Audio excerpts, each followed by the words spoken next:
Sweden میں قرآن پاک کی بے حرمتی کے خلاف پاکستان کے طول و عرض میں احتجاجی مظاہرے کیے گئے۔ شہر قصبے میں لوگ واقعے کے خلاف سڑکوں پر نکلے اور مظاہرے کیے۔ شرکاء نے واقعے کی شدید مذمت کرتے ہوئے حکومت سے سویڈن کے ساتھ سفارتی تعلقات منقطع کرنے کا مطالبہ کیا۔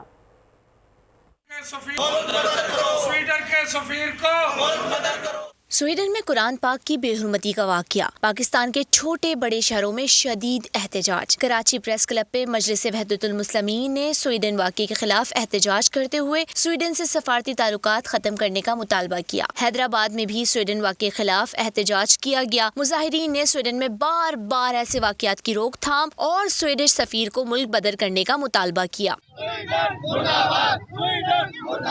ٹھٹھہ کی عوام بھی سڑکوں پر نکل آئی، سویڈن حکومت کے خلاف نعرے لگائے۔ ہارٹ پریس کلب پر جمعیت علماء اسلام فے کے احتجاجی مظاہرے میں سینکڑوں افراد نے شرکت کی۔ مردان میں جمعیت علماء اسلام فے کے زیر اہتمام احتجاج میں مظاہرین نے سویڈن کے خلاف شدید نعرے بازی کی۔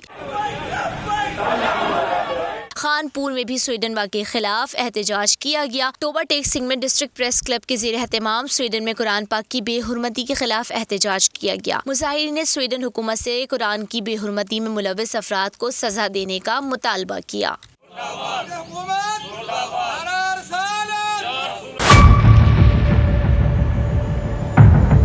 بڑی عید کی خوشیوں میں بول نے دیا اپنے عوام کا ساتھ۔ عوامی شکایت پر بول نے اٹھائی آواز۔